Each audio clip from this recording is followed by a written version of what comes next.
વડોદરાની એમએસ યુનિવર્સિટીમાં common act લાગુ થઈ ગયો છે, પરંતુ યુનિવર્સિટી દ્વારા વિદ્યાર્થીઓના પરિણામો ખૂબ જ મોડા કરવામાં આવી રહ્યા છે અને જેના કારણે વિદ્યાર્થીઓને આગળના અભ્યાસ અર્થે મુશ્કેલીનો સામનો કરવો પડી રહ્યો છે। તો શું છે સમગ્ર માહિતી, જાણીએ અમારા ખાસ અહેવાલમાં। વડોદરાની એમએસ યુનિવર્સિટીના વિદ્યાર્થીઓ મુશ્કેલીઓનો સામનો કરી રહ્યા છે। હકીકત એવી છે કે યુનિવર્સિટીમાં પ્રોફેસરો અને પરીક્ષા વિભાગના સ્ટાફની ઘટ વર્તાઈ રહી છે, જેનો ભોગ વિદ્યાર્થીઓ બની રહ્યા છે। યુનિવર્સિટીમાં સ્ટાફની ઘટના કારણે વિદ્યાર્થીઓના પરિણામો ખૂબ જ મોડા થઈ રહ્યા છે। સામાન્ય રીતે યુનિવર્સિટીઓમાં 45 દિવસમાં પરિણામ આપવાની પરંપરા છે, પરંતુ એમએસ યુનિવર્સિટી ખાતે પરીક્ષાના 100 દિવસ સુધી વિદ્યાર્થીઓના પરિણામ જાહેર થતા નથી। એટલે યુનિવર્સિટી દ્વારા પણ છઠ્ઠા સેમિસ્ટરના રિઝલ્ટને પ્રાધાન્ય આપવામાં આવે છે અને આ છઠ્ઠા સેમિસ્ટરનું રિઝલ્ટ છે એ ઝડપભેર પૂર્ણ કરી અને એને પણ જાહેર કરી દેવામાં આવ્યું છે। હવે ક્રમશઃ જે છે એ પાંચમા, ચોથા, ત્રીજા અને બીજા સેમિસ્ટરનું એ રીતે રિઝલ્ટ પણ ક્રમશઃ ડિક્લેર કરવામાં આવશે।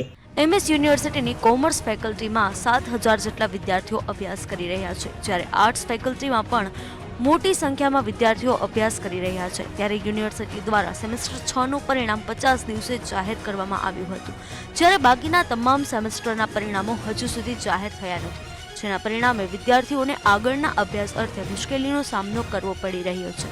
આ બાબતે પીઆરઓ જણાવે છે કે ગયા વર્ષની પરિણામની પદ્ધતિને સ્ટ્રીમલાઇન કરવા માટે સેમેસ્ટર 6નું પરિણામ પહેલા આપવામાં આવે તેવું આયોજન કરવામાં આવ્યું છે, જ્યારે અન્ય સેમેસ્ટરના પરિણામો ઉતરતા ક્રમમાં જાહેર કરવામાં આવશે।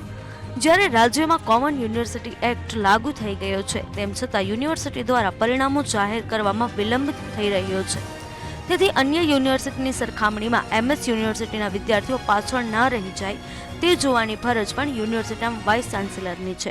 મહારાજા સયાજીરાવ યુનિવર્સિટીને વિવાદ પીછો નથી છોડી રહી।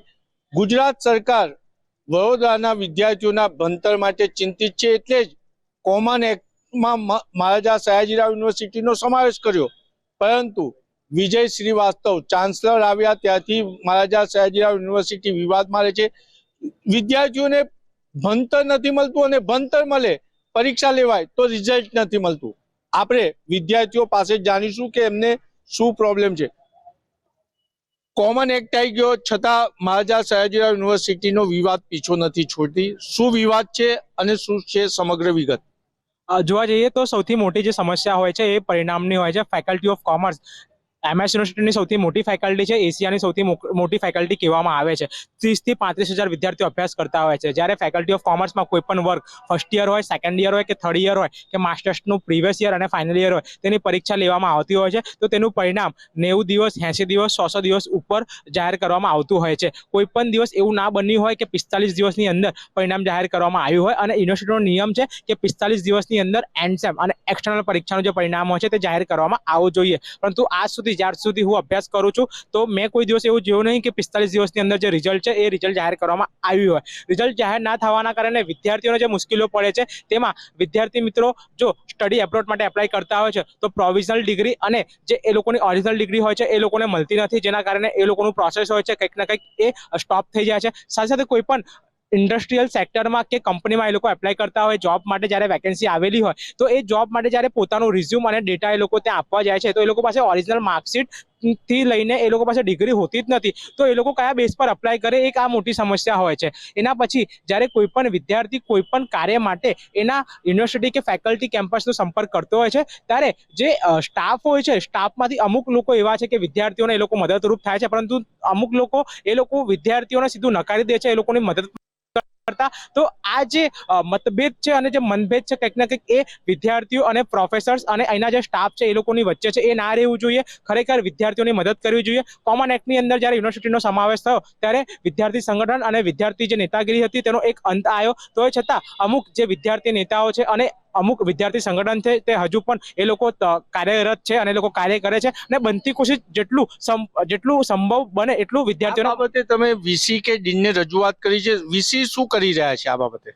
જોવા જઈએ તો વાઇસ ચાન્સલર સર એમની જે ગતિ છે એ ગતિથી એ કાર્યો કરી રહ્યા છે। યુનિવર્સિટીની દરેક ફેકલ્ટીમાં એ નિરંતર એ વિઝિટ કરતા હોય છે અને જે પણ એમના કાર્યો હોય છે એને આગળ વધારતા હોય છે। સાથે સાથે ફેકલ્ટી ઓફ કોમર્સની વાત કરીએ તો અમે ડીનને પણ રજૂઆત કરી ચૂક્યા છે, એક્ઝામિનેશન રજિસ્ટ્રારને પણ રજૂઆત કરી ચૂક્યા છે રિઝલ્ટ માટે, તો એ લોકો અમારું સાંભળીને વહેલી તકે રિઝલ્ટ આપે એવી અમારી માંગ છે। એટલે વિદ્યાર્થીઓ કહી રહ્યા છે કે વીસી વિઝિટ લે છે પરંતુ પરિણામ એનું આવતું નથી, એટલે ક્યાંક ને ક્યાંક વીસી વાઇસ ચાન્સલર જ જવાબદાર હોય તેવું લાગે છે. કેમેરામેન કેતન સિંધે સાથે નિલેશ બ્રહ્મભટ્ટ, મંતવ્ય ન્યૂઝ, વડોદરા.